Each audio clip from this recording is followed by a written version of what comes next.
Hey, what's up? How's everyone doing? Good, right? Right. Today's an exciting day in Babylon Talmud. Daf Kuf Beis of Masechta Shabbis. Today is like a black and white cookie.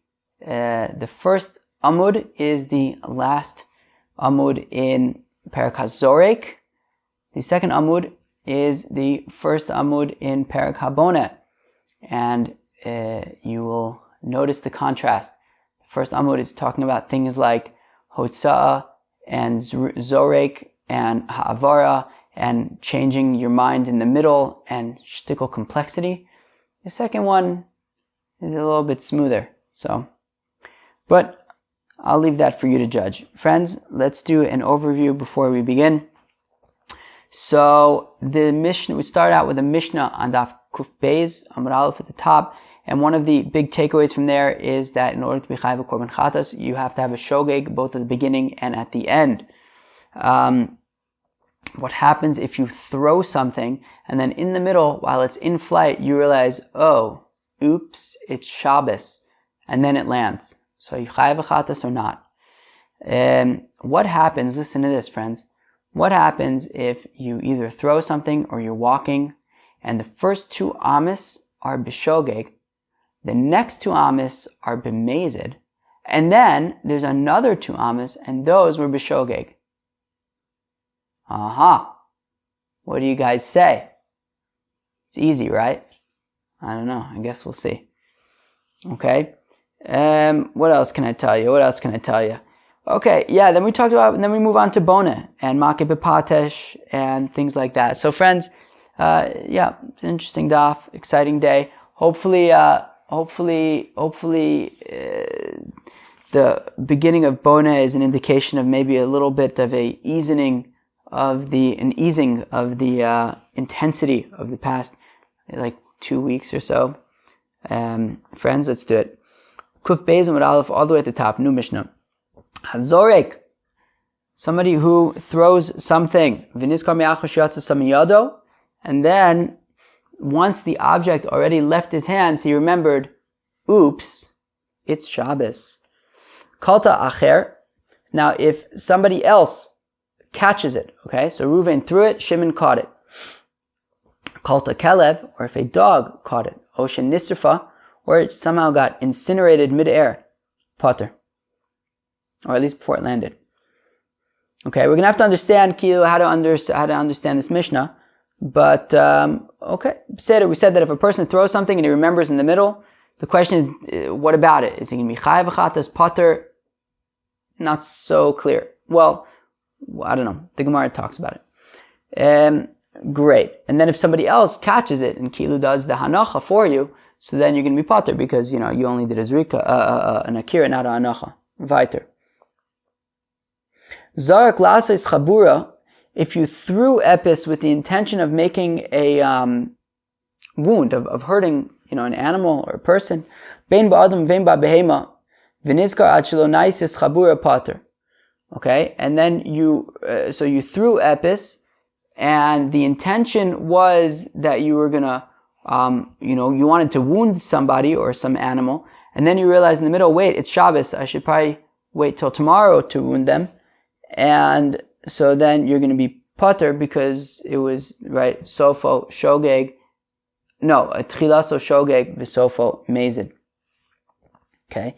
Ze aklal, and here is the rule. Kol chai v'chatos, whenever it comes to an obligation to bring a korban chatas, enon chayavan ad shitei tchilasan v'sofan shgaga. You're only chayav if the beginning and the end of the activity was a mistake. It was shogeg. Tchilasan shgaga v'sofan zadam, tchilasan zadam v'sofan shgaga. However, if the beginning was by accident and the end was on purpose, or the beginning was on purpose, if the end was by accident, p'turin ashe tchilasan v'sofan shgaga. You're potter, you need the beginning and the end to be shogeg. And interestingly enough, we're going to see in the Gemara, what if in the middle it was mezid? What if in the middle you remembered, but then you forgot again? So we're going to see. Friends, let's see what the Gemara has to say.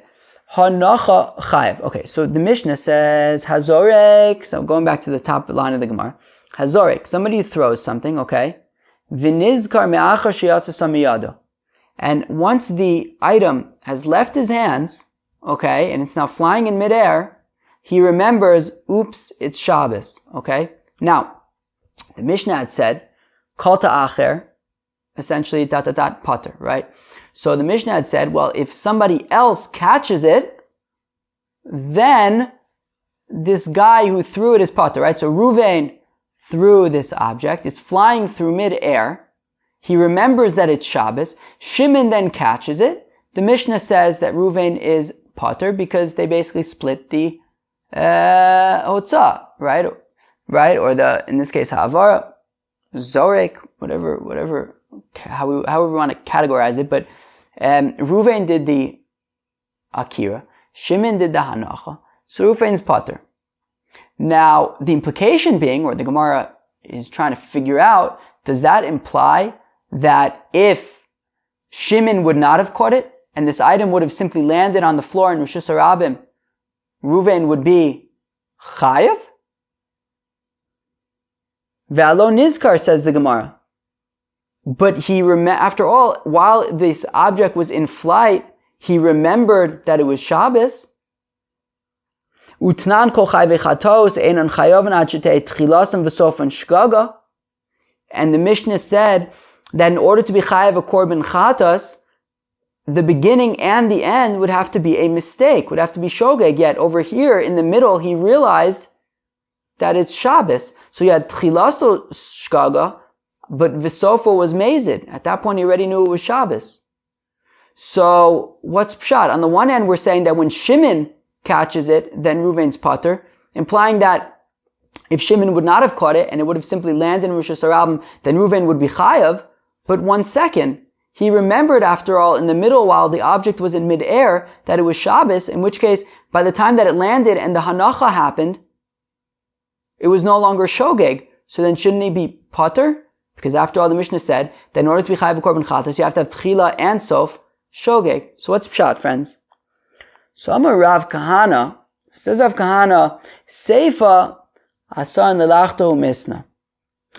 The Seifa, that thing about needing tchila and sof to be b'shogeg in order to be chayav a korban chatas, it's not talking about when you throw something.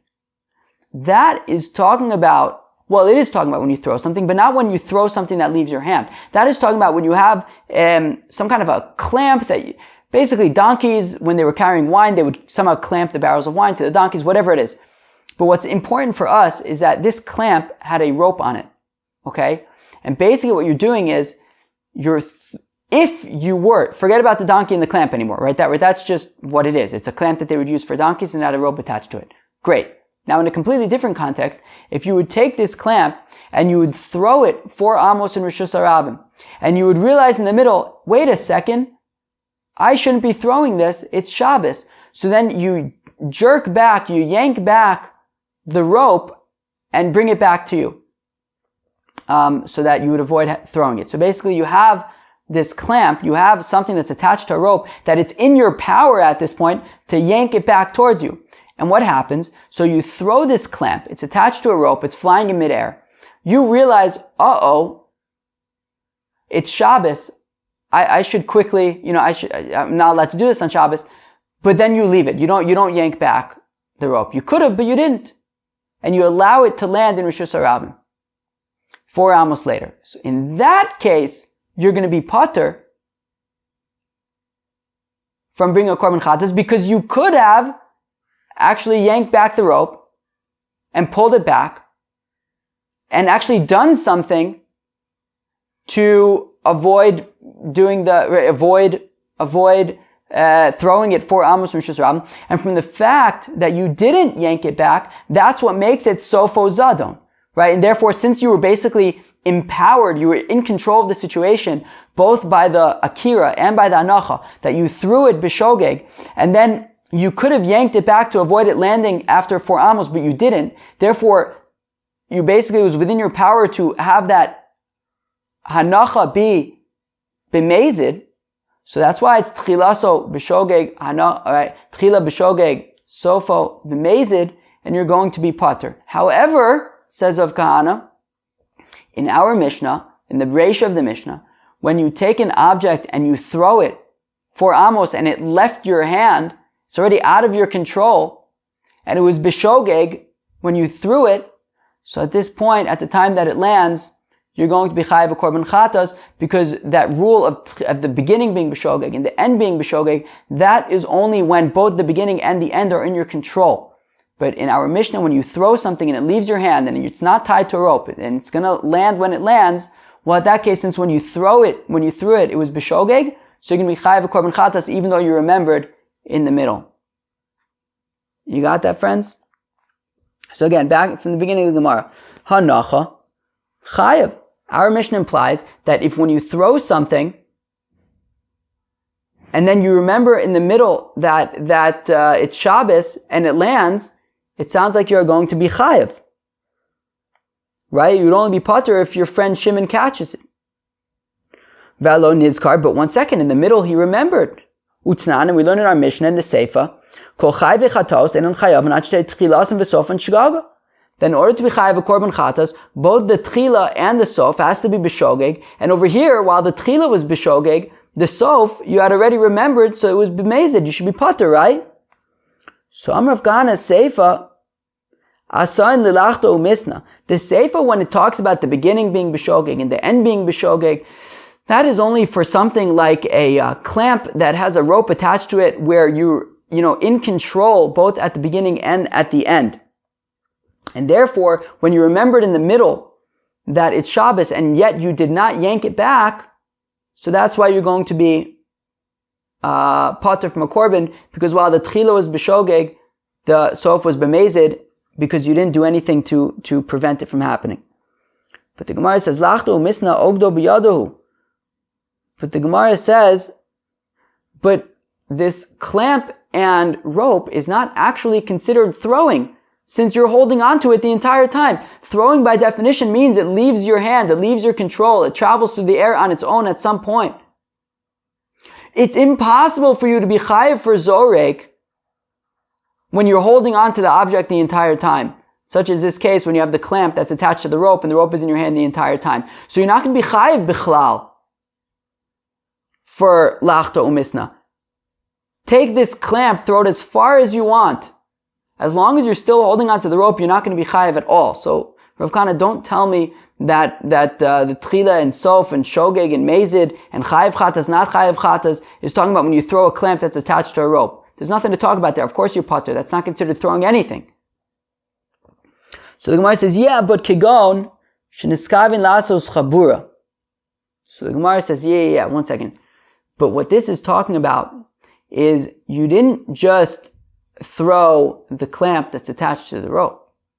You threw it at an animal or a person. You threw it with the intention of making a chabura, of injuring this person and making them bleed. And now you threw it, this clamp and this rope, and you threw it bishogeg because you didn't realize it was Shabbos. And then while the thing was flying through the air, you realized, oh, oops, it's Shabbos. I really shouldn't make this person bleed. But you don't do anything about it. You don't yank it back.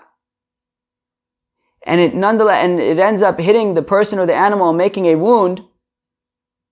So in that case, you're going to be pater from a korban, since when it left your hand, it was bishogeg, but when it hit the animal or the person, it was b'mezid. Therefore, you're going to be pater, but not because of zorik, but for making a chabura, because it was tchila b'shogeg v'sofo b'mezid. Therefore, you're going to be pater. That's what the Seifa is talking about. But the Reisha, when you throw it and it leaves your hand and it leaves your control, and the time that you threw it, it was b'shogeg, you're going to be chayav a korban chatas, even though you remembered it in the middle. Honami tanina. But 1 second. Rav Kahana, if you're going to try and argue that the Seifa, the part that says that you need the beginning and the end to be b'shogeg, is talking about when you throw a clamp that's attached by a rope in order to make a chabura, and we're saying in that case it depends on the tchila and the sof, but the Mishnah says that explicitly, azorik lasos chabura, that if somebody throws something, and we're defining that here to be as a clamp and a rope, with the intention of making a wound, Bein be'adam, bein be'behema, whether in a person or an animal, but he didn't realize that it was Shabbos. V'nizkar ad shelo naises chabur, and then he remembered before that it was Shabbos before he actually made the wound. So pater. So the Mishnah already tells us that he's going to be pater, since the tchila was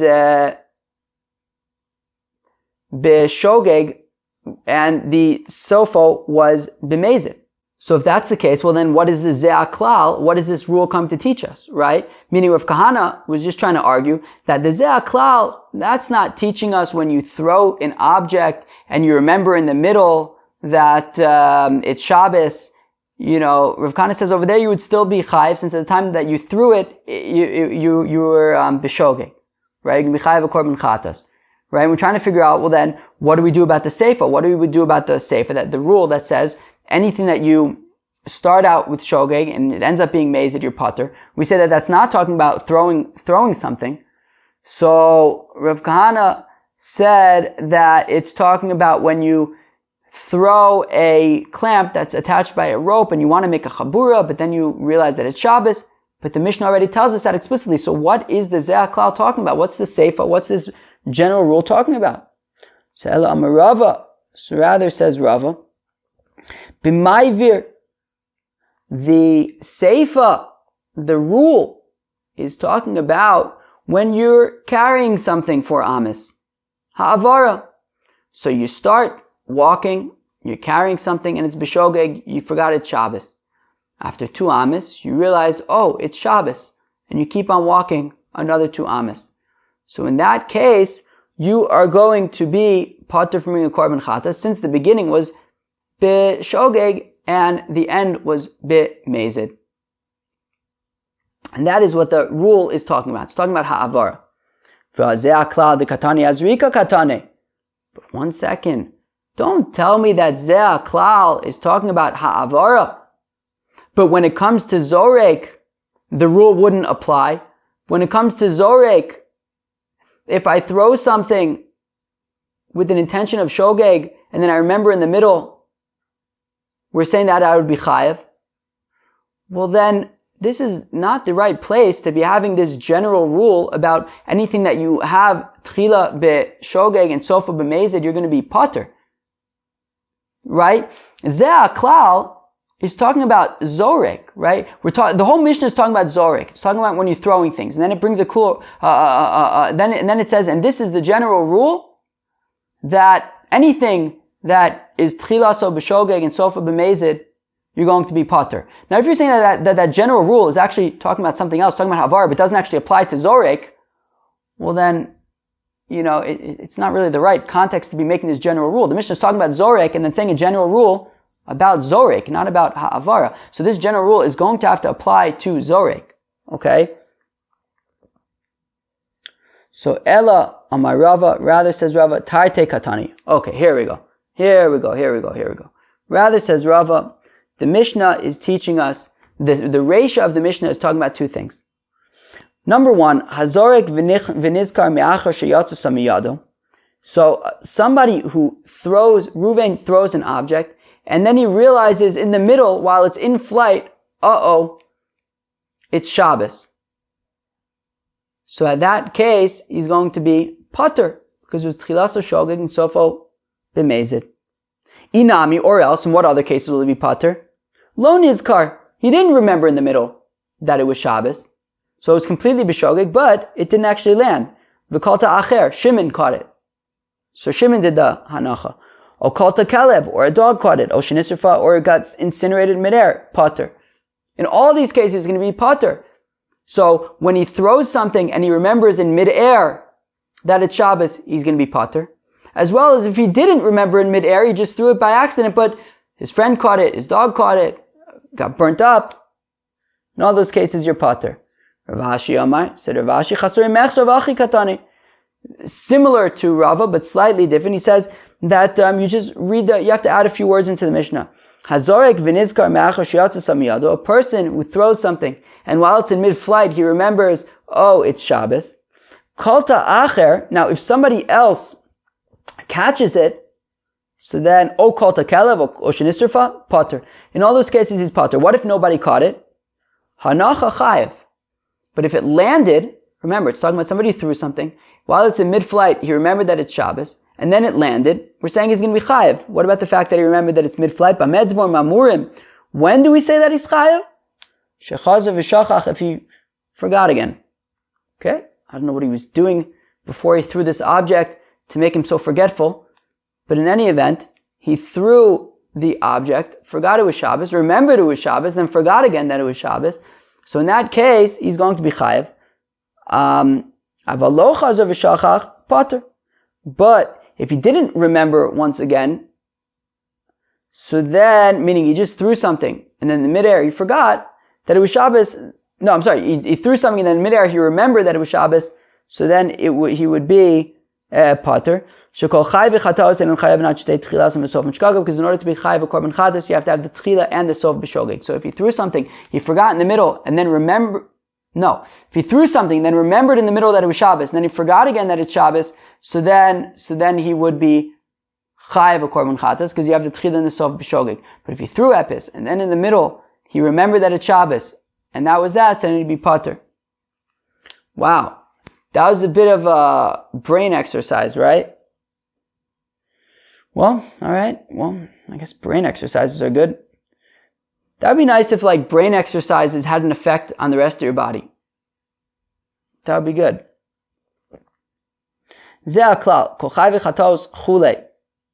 So, this is the rule. Any chiyuv of chatas would have to have the beginning and the end be by accident. Itmar, it was stated, Shtei amos b'shogeg, shtei amos b'mezid, shtei amos b'shogeg. 2 amos by accident, 2 amos on purpose, 2 amos by accident. Now, we don't know what you're doing in these amos. Are you walking? Are you throwing? What are you doing? So, the answer is both. Rabba amar pater, Rava amar chayev. Rabba says that you are pater for this 2 amos b'shogeg, 2 amos b'mezid, 2 amos b'shogeg. Rava says that you're chayev. Okay. Now, as we're going to see, they're talking about 2 completely different cases, and they actually agree. They're just talking about 2 separate scenarios. However, keep in mind, Rabba and Rava do not disagree. They are just talking about 2 different contexts. Rabba amar pater. Okay. Rabba says that 2 amos b'shogeg, 2 amos b'mezid, 2 amos b'shogeg, you are pater. Friends, how come you're pater? Because he's talking about ha'avara. He's talking about carrying, right? And therefore, if you carry something 2 amos b'shogeg, okay, but then the next 2 amos were b'mezid, so you don't actually have a shear, right? Remember, in order to be chayev for ha'avara, you have to carry something 4 amos in Rosh Hashanah b'shogeg. But you didn't do that here. You didn't carry something 4 amos b'shogeg. You carried 2 amos b'shogeg and 2 amos b'mezid. So therefore, Rabba is saying that you will be pater. Okay? Now, the Gemara is going to bring in something unrelated. Okay? The Gemara is going to mention that, now listen up, it's completely unrelated. And that is what the Gemara is going to basically say, that it's unrelated. But I'll just explain it first. So, when it comes to writing, right? Let's say you wrote 1 letter, and then you wrote another letter. Okay? Because as we know already, I think from previous prakim, I believe, that the minimum shear for writing, right, I think it was from Klal Gadol, right? Hakosev shtei osios. Somebody who writes 2 letters. So let's say you have a fellow, and he writes 1 letter, b'shogeg. And he writes a 2nd letter, b'shogeg. So he wrote 2 letters, b'shogeg. So, you're going to be chayev a korban chatas. What if, however, in between the 2 letters, he remembered, oh, it's Shabbos, I shouldn't be writing. So according to Rabbi Gamliel, it doesn't matter.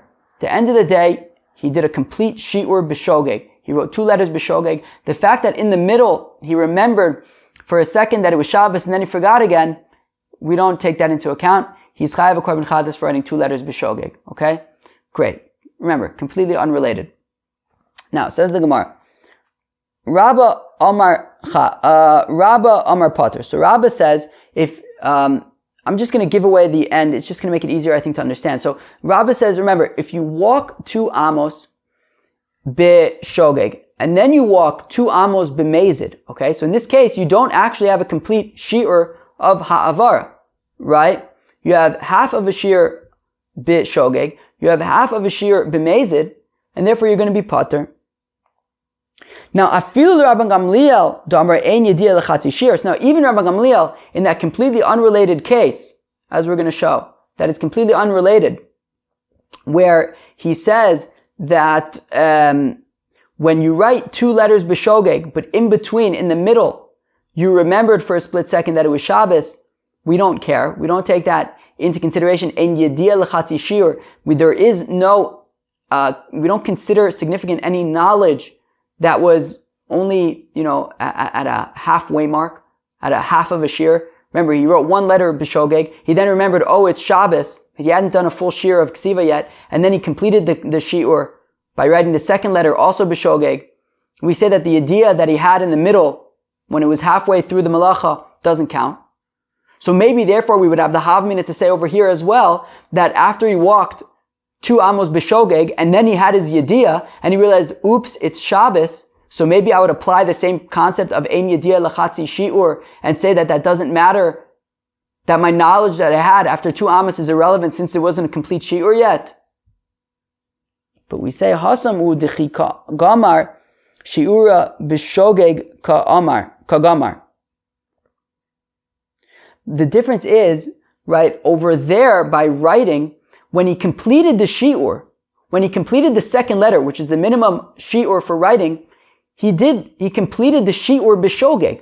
He wrote 2 letters b'shogeg. Sure, in the middle, for a split second, there was some kind of recognition that today is Shabbos, then he immediately forgot again. We're not going to take that into consideration. But over here, where the shi'ur that he was doing, when he completed the shi'ur, he completed it b'mezid, i.e. half of the shi'ur was b'shogeg, half of the shi'ur was b'mezid. So, we're just going to say that there is no complete shi'ur b'shogeg, and therefore he's going to be pater, and we're not going to say that since he had some kind of knowledge halfway through, that we're not going to take it into account. The Rabban Gamliel's opinion of ein yediyah lechatzi shi'ur is only when you have a complete melacha that was done b'shogeg, and in the middle there was some yediyah for a split second, we don't take it into account. But over here, where the completion of the shi'ur was done b'mezid, i.e. you don't actually have a shir of a malacha that was done b'shogeg, of course you're not going to be pater, even though of course you're not going to be chayav a korban chatas, even though the realization happened only in the middle, and you might say, it doesn't count. Of course that yediyah counts. Yediyah only doesn't count when it's in the middle of an entire malacha that was done b'shogeg. Fine. So now the Gemara wants to know, so wait, are we talking about throwing or are we talking about walking? Of course, I already told you we're talking about walking, we're talking about havar, but just for a second, just flatter the Gemara and let them pretend like maybe it's talking about zorik, right? Uvimai, are we talking about throwing something or are we talking about walking with something? Ibizorek, if we're talking about throwing something, shogegu. Well, remember, what are we talking about? We're talking about where there was 2 amos b'shogeg, 2 amos b'mezid, and another 2 amos b'shogeg. So if we're talking about throwing, that you threw something, and the first 2 amos of its flight, you didn't realize it was Shabbos. For the next 2 amos of its flight, you realized, oops, it's Shabbos, and then you forgot again for the final 2 amos, and therefore it was b'mezid again, okay? So, in that case, why would Rabbah say that you would be pater? You had an akira b'shogeg, a hanacha b'shogeg. We don't care, right, that's the only part that's important when it comes to throwing, the akira and the hanacha. The akira was b'shogeg, the hanacha was b'shogeg. Of course you're going to be chayav a korban chatas. So, ela b'maiver. So, of course, it's talking about when you're walking, right, and you're carrying something, and by carrying, what's important is 4 amos. And in this case, the first 2 amos were b'shogeg, the last 2 amos were b'mezid. Of course you're going to be pater. Now, Rava Amar, says Rava. Remember, Rava says chayav. So where does Rava say chayav? We already kind of just gave it away a second ago. When you throw it, right? Because again, when you throw it, what's important is the akira and the anacha. And the akira was b'shogeg, the anacha was b'shogeg. Of course you're going to be chayav a korban chatas. Now, remember, again, bringing it back to this idea lechatzi shiur in a completely unrelated case. So, afil l'rabbanan ta'amr yesh idea lechatzi shiur. Now, even according to the Rabbanan, who go back to the case of writing two letters, that they actually disagree with Rabban Gamliel. And they say that when you write the first letter, b'shogeg, and you write the second letter, b'shogeg, but in the middle there was a realization for a second that, wait, it's Shabbos, and then you forgot again, they say that yediyah is considered significant. And they take that into account. And therefore they say that it's considered shtei ha'alamos, two separate ha'alamos, and you're going to be pater. So maybe over here you would say that, well, since the middle two amos were b'mezid, there was a yediyah, it's Shabbos for two of those amos, and then you forgot again. So maybe that would split up the two amos and say that you'd be pater. No, hasamud biyado, over there where you actually were in control of the first letter and the second letter, so therefore when you had a yediyah in the middle, it's significant to say, you should, that kind of broke up his two actions. Aval hacha de'ein biyado, but over here he can't do anything, the thing's already in mid-flight.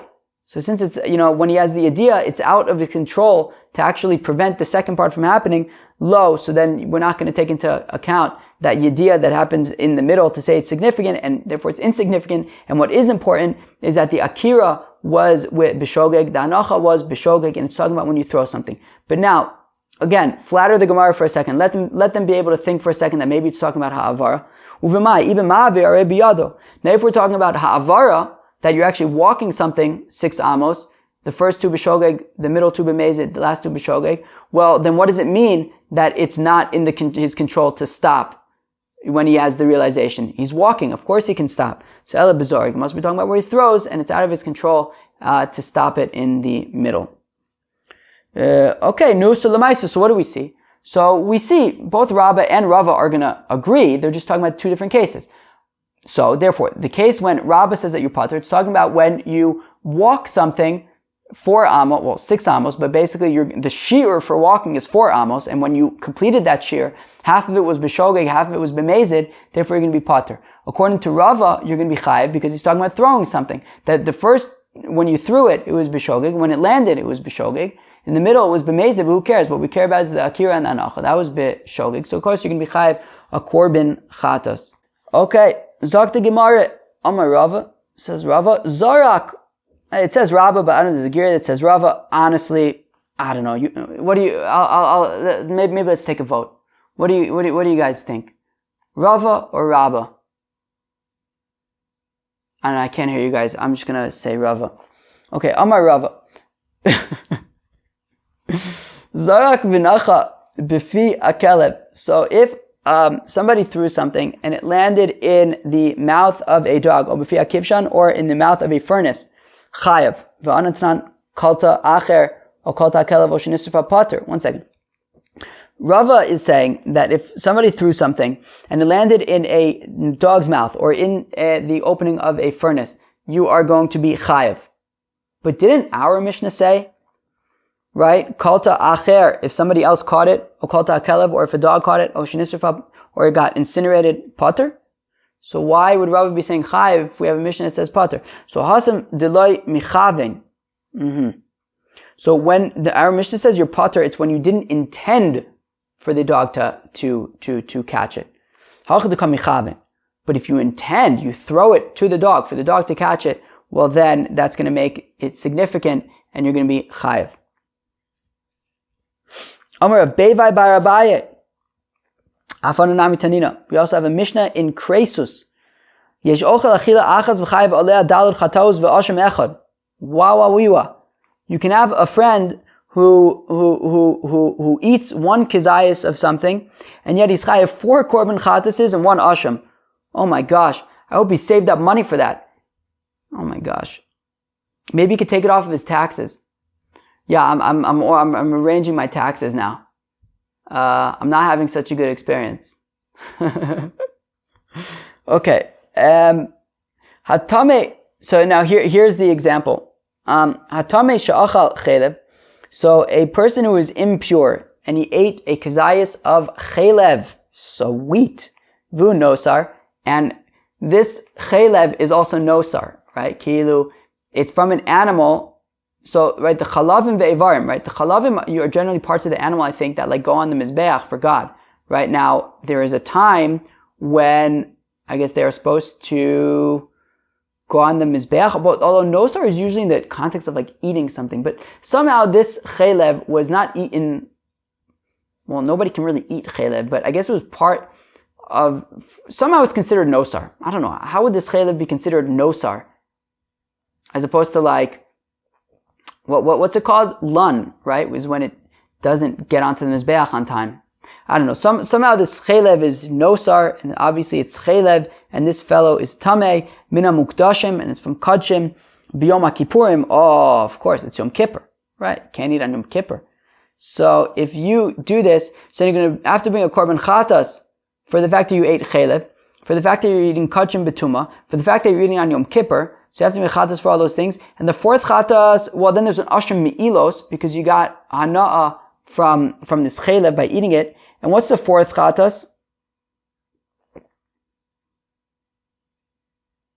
Tumas haguf v'achal kodesh. Because eating kadshim, Rashi says, eating kadshim betuma. Okay, and then there's also me'ilah. Wow, that guy's going to be busy. Okay. Reb Meir omer afim ma'isa Shabbos ve'otzio b'fiv chayev. And then Reb Meir says, actually, even if it's Shabbos and he takes it out in his mouth while he's eating it, he's also going to be chayev for otzah. Great. Well, so if it was Yom Kippur that fell out on Shabbos, so he'd also be chayev for otzah. Okay, 5 korban chatases. Amr lo eino min Hashem. To which the Chacham responded to Reb Meir, leave him alone about the korban chatas for otzah, because that, we're not talking about otzah, we're talking about achila. Okay, say it. Ve'amai ha'ein derech otzah b'chach. But one second, Reb Meir, how can you even have the havminah to say that it'll be chayev korban chatas for otzah? This isn't derech otzah. It's not a normal way to take something out. So ella kevin d'chamichavin machshavta m'shaveh le'makom hachanami kevin d'chamichavin machshavta m'shaveh le'makom. You know what the difference is? That since when he's eating it and he's intending to leave the building, I guess, and do hotza'ah, since it's his kavana, that's what makes it significant. Here also, when you throw this object with the intention of the dog catching it, well then that makes the dog's mouth significant, and it will be considered a hanacha, and you will be chayav for, even if the dog catches it. Hadran alach hazorik, or maybe we should read it like a kasha. Hadran alach hazorik. Are we really going to get back to hazorik? Maybe once was enough. No, it's not nice. No, I hopefully one day we'll get back to perek hazorik. Why not, right? No, good. It was complicated, sure, it was complicated, but a little bit of complications never hurt anybody, right? Right. Okay, friends. Kuv Beis, Amud Beis, new perek Haboneh. If you want to take a minute maybe to stretch, to, reset your mind, I will wait. No, just kidding. I'm not going to wait. Haboneh kama yivne v'yeh chayev. So somebody who is constructing something on Shabbos, how much does he have to build in order to be considered chayev for constructing? So the Gemara answers Haboneh kolshu. Somebody who builds even a kolshu, any amount, you're going to be chayev for. Okay, the Gemara is going to ask, well, what is a kolshu good for? Fine, we'll see. V'amisate, somebody who chisels a stone on Shabbos. V'amake b'patish, somebody who knocks with a hammer. Now, Rashi actually explains very, very nicely that what this is talking about is, let's actually maybe read it inside. Rashi really explains it very beautifully. It's on the first thin line of Rashi. He says, La'achar shechatzav esa even, in the middle of the Rashi. After the person kind of quarries, I guess, around the stone, saviv, umavdu min ahar kitzas, and he separates the stone a little bit from the mountain, but it's still connected to the mountain. Humake b'patish make gedola, then he gives a good geshmake knack to the stone. V'mis parekes v'nofeles, and then the stone that way gets separated and falls out from the mountain. V'zeu gmar melacha shachotz ve'even, and that is the completion of the melacha, of the work for people who quarry stone. V'chol hagomer b'Shabbos melacha todas make b'patish, and anybody who completes a melacha on Shabbos is a tolada of make b'patish. Oh, very good. So often when it comes to Shabbos, and it's come up already a few times I think with us, we consider the final step in any melacha to be what's called the make b'patish. You're going to be chai for make b'patish. And how come? So Rashi just told us how come. Because what Makeh b'Patish refers to when the stone quarriers, I guess, are quarrying stone, and they find the stone that they want, they etch around it, and the final thing that needs to happen is you take a hammer and you give one big knock to the stone, it gets separated from the mountain, and that last knock on the stone is that final piece to their melacha. And we borrow that as for any melacha that you do, and you do that last piece to complete it. We draw the analogy from that last hammer blow on that stone to separate it from the mountain, and that is the Makeh b'Patish. Okay, fine.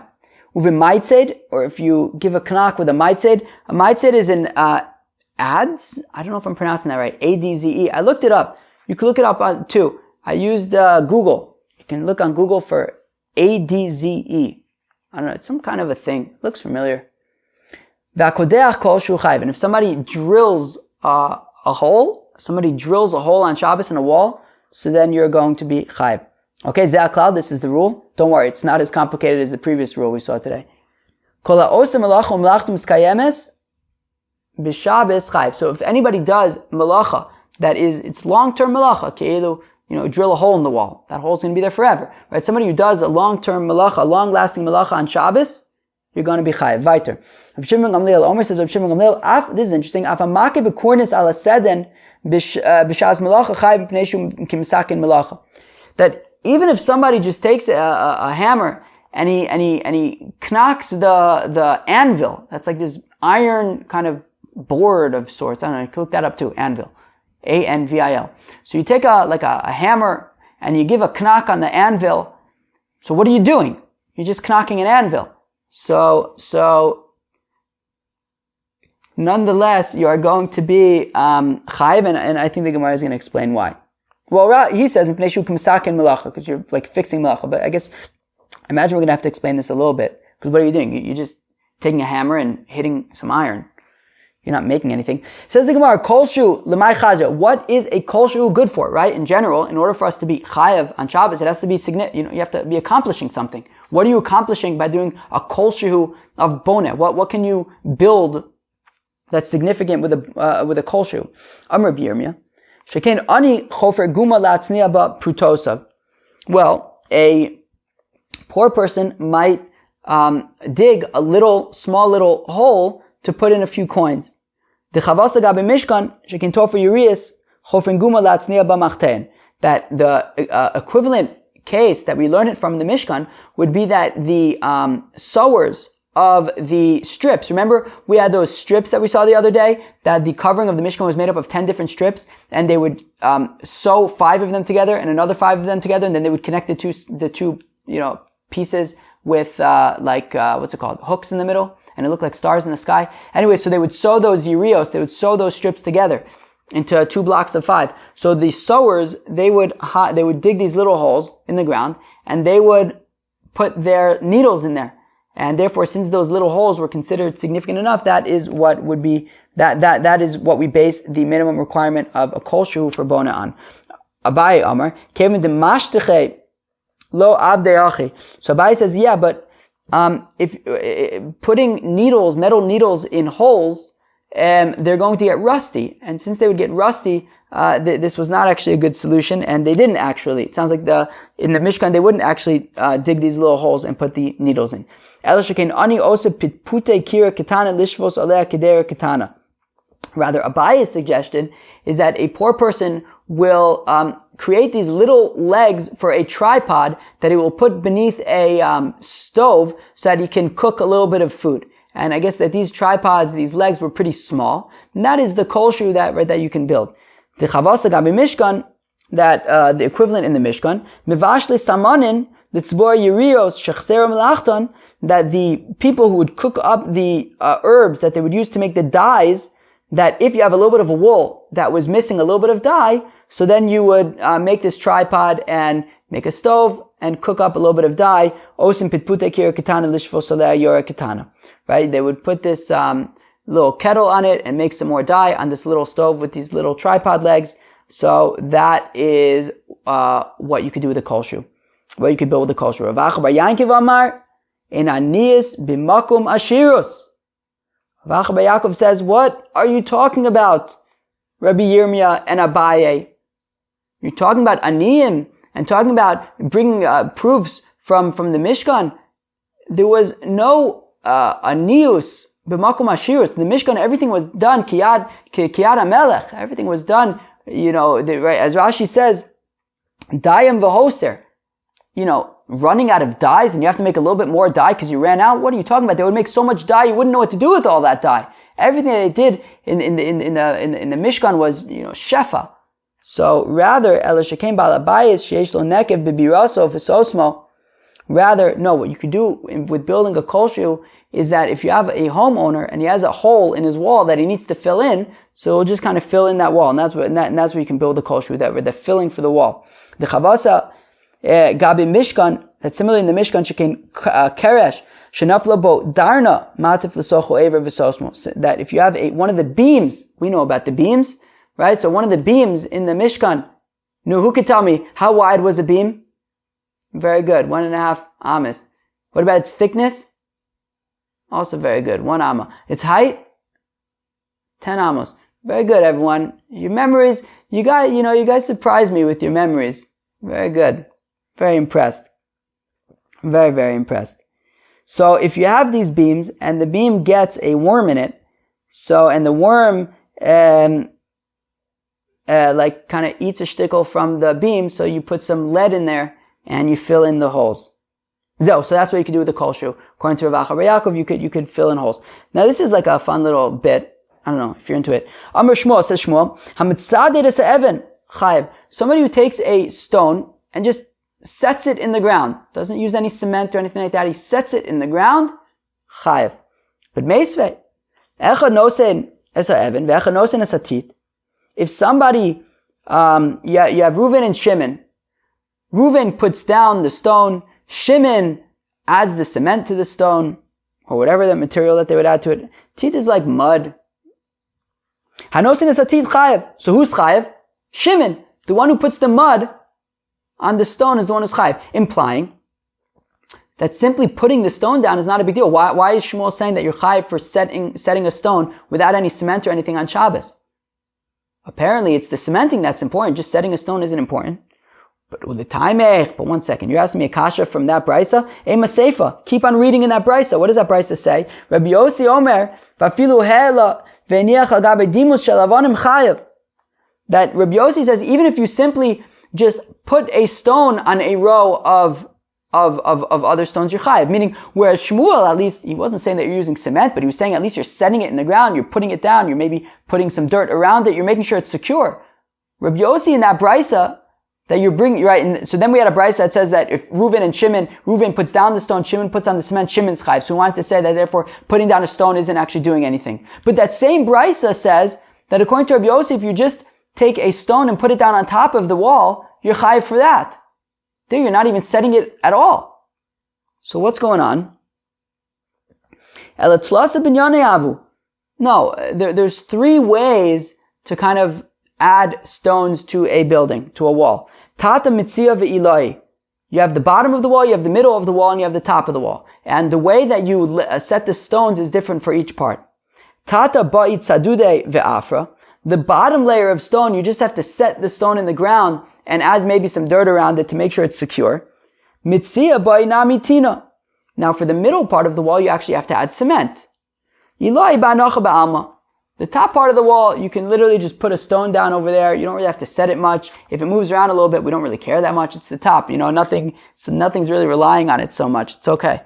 So basically the point is, depending on what part of the wall you're constructing, that's what you'll have to do. So when Shmuel says that you're chayev for setting a stone, that's at the bottom of the wall. When the brisa says that you're only chayev when you put on the mud, well, that's going to be the middle of the wall. When Rabbi Yossi says that all you have to do is put something on top to be chayev, that's going to be that's going to be the top of the wall, the ma'aseh.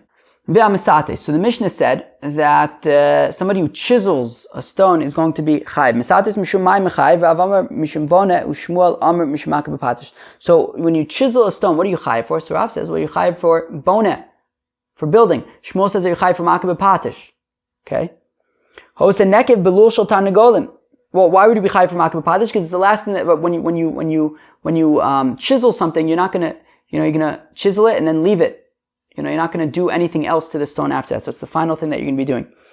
Ha'osa nekev belul shel tarnagolim. Somebody who makes a hole in the chicken coop because you want, right, there's excrement and other bad, foul smelling odors in that chicken coop, so you don't want to leave it, completely closed, so you put in some holes for the odors to escape.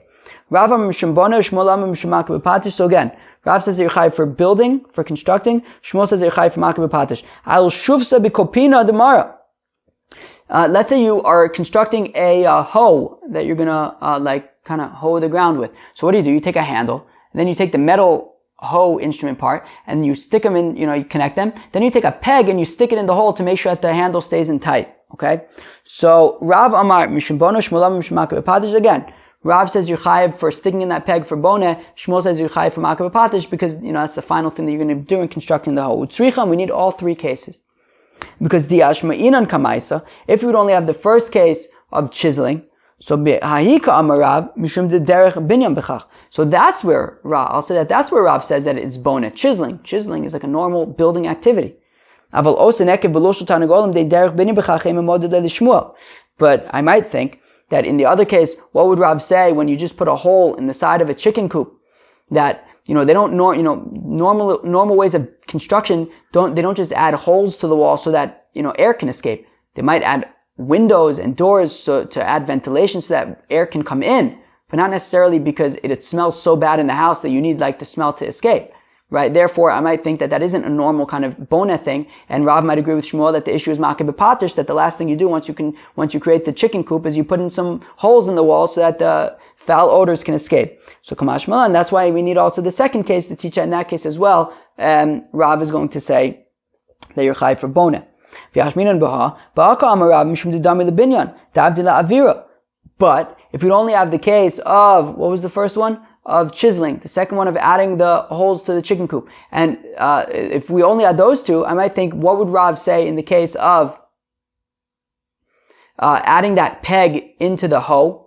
Maybe over there, right? Meaning, he might think that even by the chicken coop, maybe it's boneh because it's similar. It's fine. So you're putting holes in the chicken coop. Maybe normally you don't put holes in buildings for bad smells to get out, but you do put in windows. You do put holes in the walls for ventilation, so it's not so crazy. But what about just putting a peg in a hoe? Maybe Rav would agree with Shmuel that is just, you're not really building anything, you're just completing the you're making a hoe. You're not like building a building, you're just making an instrument, so that would be makeh b'patish. It's not like a normal building activity, it's just creating a kli. You might agree with Shmuel that it's just makeh b'patish. That is why we have to have all three of the cases to show that in all three cases, Rav maintains that you actually are chayiv for boneh. So why don't you just tell me the final case? Why don't you just tell me the case of when you're constructing this hoe, and Rav says you're chayiv for boneh? Well, then obviously I know that he's also going to say you're chayiv for boneh by putting holes in the chicken coop and by chiseling. Well, because then you have the opposite thing. Shmuel. This is where Shmuel says that you're chayiv for makeh b'patish. But I might think that by putting holes in the chicken coop and by chiseling, maybe Shmuel would agree with Rav that you'd be chayiv for boneh, not for makeh b'patish. Tzricha. That's why you need all three cases to show that the machlokas endures throughout all three cases. Rav says you're chayiv for boneh. Shmuel says you're chayiv for makeh b'patish. But Aminei Rav Nasin bar Oshai Rav Yochanan. Rav Nasin bar Oshai asked the kasha from Rav Yochanan. Misates mishumai mechayev. When you chisel, what are you chayiv for? You chayiv for boneh, you chayiv for makeh b'patish. Achvi le biyadim shmakeh b'patish. So he demonstrated with his hands. He did a little acting. He demonstrated with his hand, as if he was knocking a nail or something. So he indicated that you're chayiv for makeh b'patish. Right? Alright, so then Rav Nasan Bar Oshai asked Rav Yochanan, but doesn't it say in our Mishnah hamisatis ve'amakeh b'patish, right? Chiseling and makeh b'patish, which sounds like they're two separate things. That misatis would not be a tolada of makeh b'patish; it would be two separate things. So rather, Rav Yochanan says just say misatis hamakeh b'patish. Kilu, somebody who chisels, which is a tolada of makeh b'patish. Woo! Wow! Okay, so that was. Daf Kuf Beis of Masechta Shabbos. I think that the more complex part that we really had to work through was the first Amud, which was at the end of perek Hazorek, which we concluded, and we began perek Haboneh. Let's go over this, friends. So the Mishnah at the beginning of the daf had that important rule, which was that in order to be chayav a korban chatas, the tchila and the sof has to be b'shogeg. If the tchila was shogeg and the sof was b'mezid, you're part of a korban chatas. Then the Gemara discussed what happens when l'maiseh you throw something, and when you throw it, it's a mistake, but you remember it in the middle while it's in the air that it's Shabbos. So we had essentially 4 opinions therein. So we had a Rav Kahana who says you are going to be chayav a korban chatas, since at the time that you threw it, it was b'shogeg, and be chayav a korban chatas. What about that klal? What about that rule at the end of the Mishnah that says that you only chayav korban chatas if it was tchila v'sof b'shogeg, but over here you remembered in the middle? No, that's talking about something else. So first he wanted to say that was talking about when you took a clamp and a rope and you threw it, and in that case you were in control the whole time, and since you realized in the middle and you didn't pull it back, so that is why you're going to be potter, because it was tchila v'sof, tchila b'shogeg, v'sof b'mezid. But then they said, but then if you're holding onto a rope, then it's not considered like you threw it. So which says, no, he's talking about you were going to make a chabura, right? And you're not chayiv for zorek, but you're chayiv for making a chabura. To which he said, but the Mishnah specifically talks about chabura. So then Rav Kahana kind of goes away. Then Rava takes a stab at it, and he says that you're going to be chayiv for throwing it, even though you remember in the air. You're still going to be chayiv korban chatas. The rule about the tchila and sof, the tchila being b'shogeg, sof being b'mezid, being potter, that was talking about ha'avara, when you carry something for amis, and in that case it's in your control the whole time. But they say, but zeh klal is talking about zrika, it's not talking about ha'avara. So then we get to sort of the 2 final answers, which kind of make more sense, which are that that when you throw something and then you remember in the middle that it's Shabbos, you would actually be potter. Okay, and it's saying that when the Mishnah is saying that when you throw something and you remember in midair, you're potter. And additionally, if you throw something, even if you don't remember in midair that it's Shabbos, but somebody else catches it or a dog catches it, you'd also be potter over there. Rav Ashi explains that actually what the Mishnah is saying is that when you throw something and then you remember in the middle that it's Shabbos, you actually would be chayav, but that would only be if he then forgets again. But if he wouldn't forget, if he would simply remember in the middle that it's Shabbos, then he would be potter. Fine. We talked about what happens if you have 2 amos b'shogeg, 2 amos b'mezid, 2 amos b'shogeg, right? So we say, well, it depends. So Rabba says that you're potter, Rabba says you're chayiv, but they really don't disagree. When Rabba says that you're potter, it's because it's talking about ma'avir, ha'avara, right? And therefore what happens is, when you walk 4 amos, well, the first 2 amos will be shogeg, the second 2 amos will be mezid, so therefore you're potter from a korban chatas. According to Rava, you're chayiv because he says that you're talking about throwing something. So when you threw it, the first 2 amos were b'shogeg, and then when it landed, the last 2 amos were also b'shogeg. So therefore it was akira and anacha b'shogeg, so therefore you can be chayiv a korban chatas.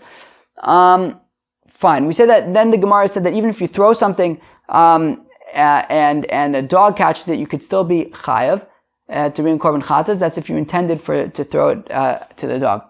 Next, then we got into the new perek, the perek of Haboneh, and we start and the Gemara started off by saying what thing of significance can be done with a kol shoe, because we said that Haboneh is chayiv for a kol shoe. So Rabbi Yirmiyah said that a poor person can make a small hole to put in his coins, and similarly in the Mishkan, the sewers would make small holes to put in their needles.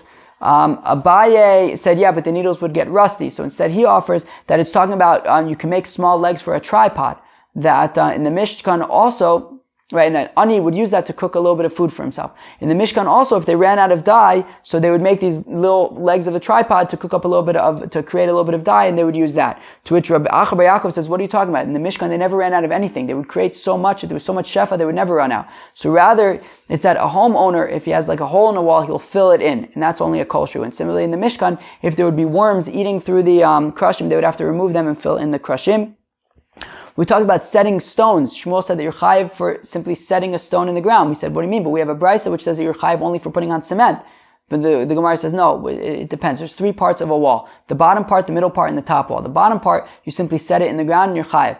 The middle part of the wall, you add cement, and that's when you're chayiv. The top of the wall, you can simply place something and then you will be chayiv. I think I once did an interview for like yeshiva in Israel. I think it was for Yeshiva at Kotel. And I think he asked me what I wanted to do for my interview. I think I said maybe borer sugya. I think that maybe he suggested that we do Haboneh, and then I didn't get into Yeshiva HaKotel, you know. Actually, I wanted to go to Yeshiva HaKotel, but I didn't get in, so I went to Reisha. But I liked Reisha. Reisha was good.